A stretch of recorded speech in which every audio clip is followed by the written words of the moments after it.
So how much worse will this year's Dallas defense be?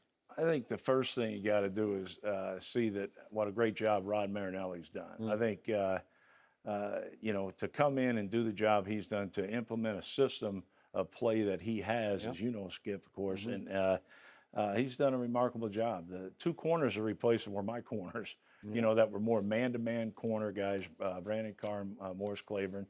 And I think, Scandrick can play in anything. He's a terrific player, the best slot corner in football. He's also really, boy, that's also a strong great. statement. He's been that way for a while now.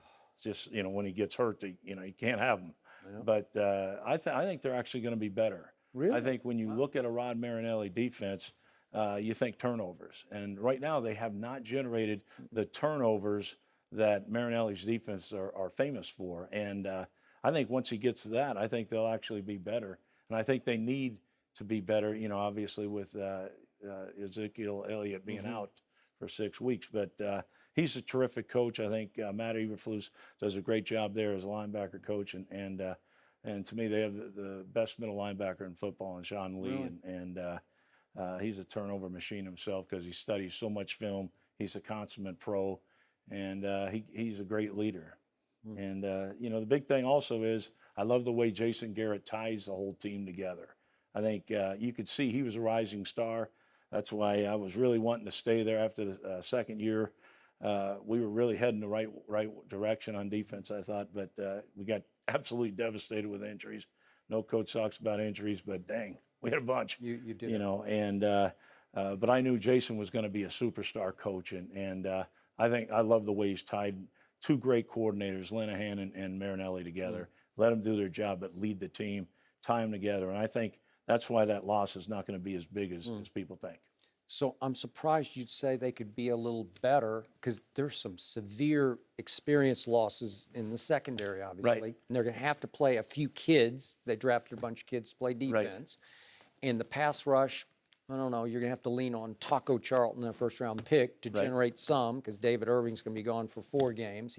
Was he there when you were there? No, but I see him. He's the biggest kid I've ever seen. Number 95. Right. Yep.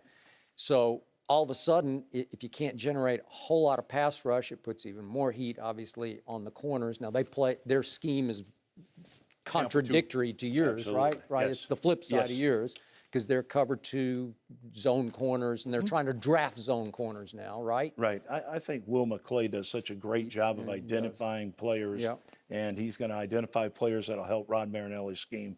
So I know they got the 2 young corners they drafted. I bet you both will be exceptional corners.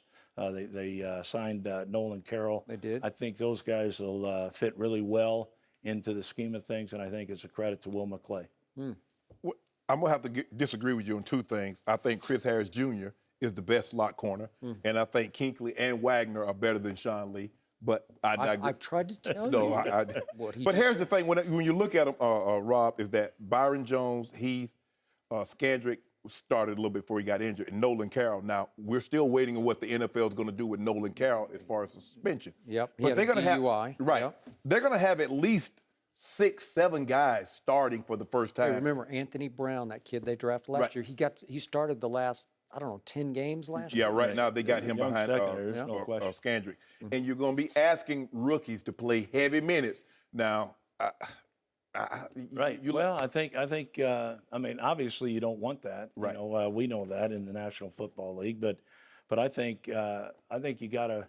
I think you've got players that are drafted for this scheme. I think it'll help. I think you saw that first preseason game where we're second with all the turnovers. I think this is what he does. Marinelli does that, and you talk about the pass rush. That's another stable with Leon Letts doing a great job with that defensive line, learning under Rod Marinelli, who's a tremendous guy, getting after the passer with the front 4. And I think they'll still generate the pass rush.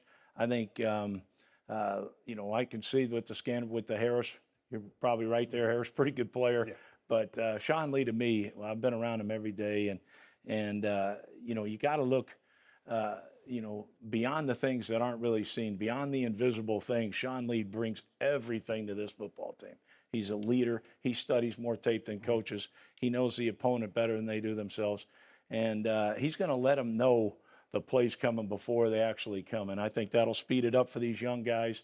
He's got a great voice out on the field, and I think you rely more on his leadership, and I think they'll be just fine. You know what concerns me most about this team, about this defense, is that they played so well last year because the offense always had a lead. Now, if Zeke's away and they can't have a lead, this is not a defense that generates turnovers because they play so much zone coverage, and they don't really have that one guy like a J.J. Watt, like a Von Miller, that you can say, okay, go get home and create a turnover. Does that concern you? Yeah, I mean, obviously it does, but I think Scott Linehan does a fantastic job. Before he had Elliott, they were still great running the football when they had DeMarco Murray. So, and McFadden had 1,000 yards for him, and he's still there. So I think they'll do a great job. I think their offense won't change a bit. I know you miss the all-pro running back who's one of the best in football, even though he's a rookie.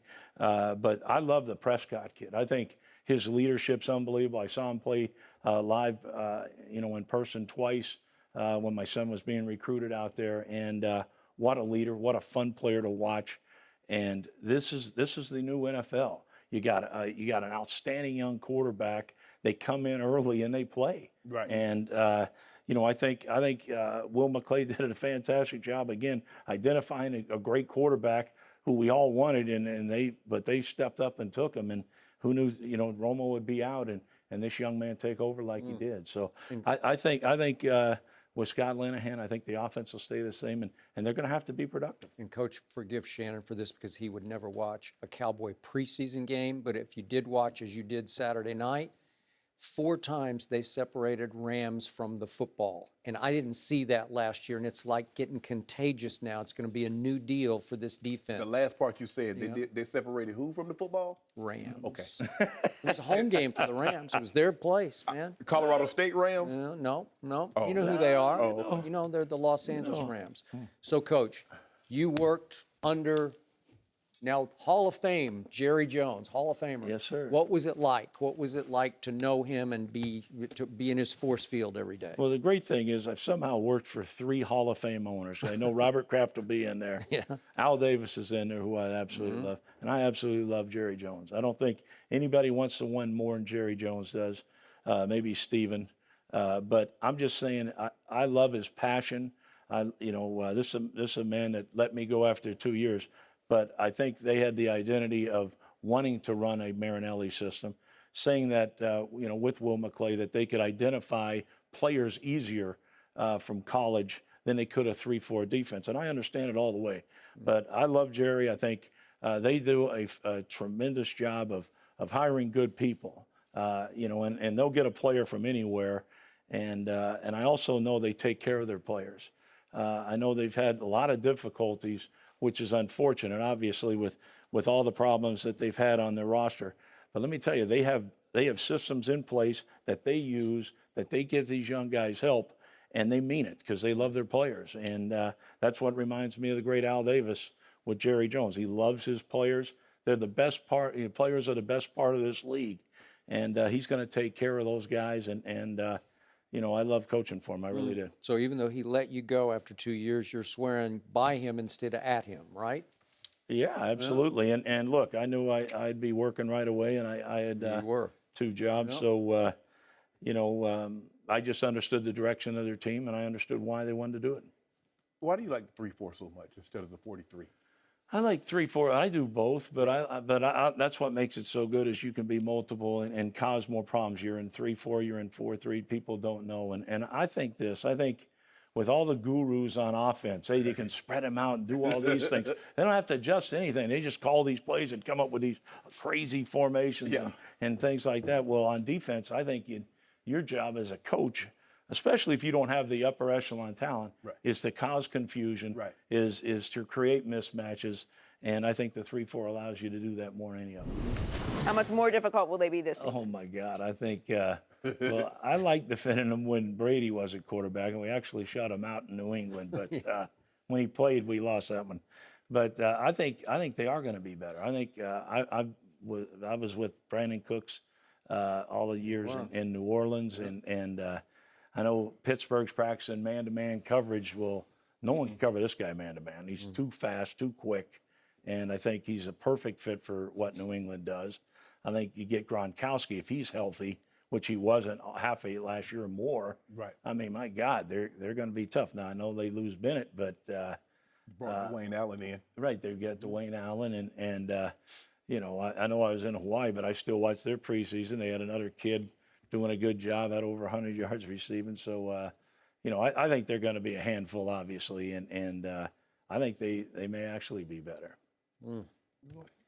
It's almost a joke how much like they went and won the Super Bowl and then Right. they won the offseason. Right. Yeah. And by the way, you know Gillislee from Buffalo. Absolutely. Obviously, and so they add him. I don't know if you think how will he stack up with LeGarrette as the I tell you what, I love Gillislee. I think touchdown Mike, you know, Rex always called him. I think he's an amazing player. He hits the hole as hard as you can possibly hit it.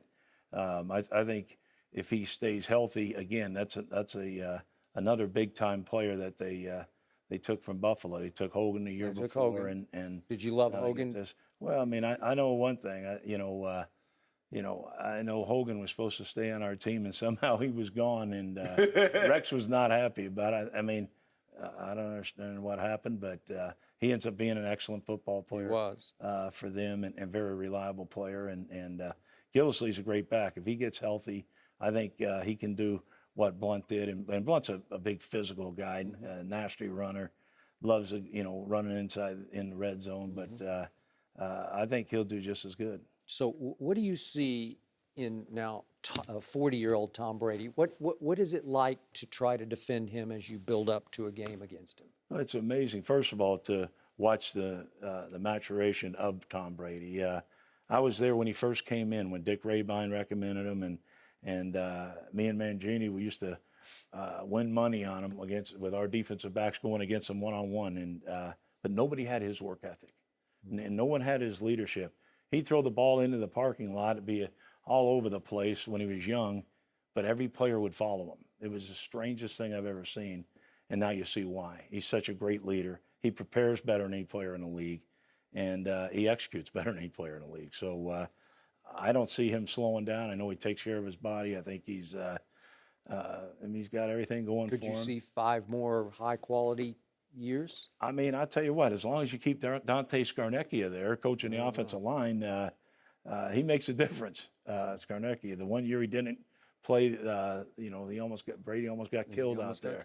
He did. So, bringing Dante back, that's just the way Patriots do. They do the right thing. They're always doing the right thing. They're always doing the thing to prepare. Everybody on the team does the same thing. They prepare to win. They execute the plan, and that's why they're successful. I think they're going to be a lot better because if you look at Tom Brady statistically, the best year he ever had was 2007. He had Randy Moss. He finally has a deep threat. Now, he's not as prolific as Randy. Randy was 6'4", running 4.3. Cooks is about 5'8", 5'9", running 4.3. But he has a guy that can stretch the field. So now those 6 to 8 yard shallow crosses and option routes that Julian Edelman was catching, they're going to be 16 yards because that defender is going to be further down the field.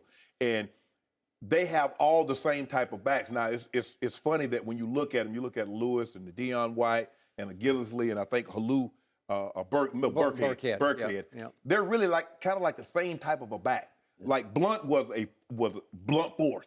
Hand him the football. He's not going to do a whole lot of catching. Hand it to him, let him pound, red zone, as you said, Rob, red zone, and pick up the first downs.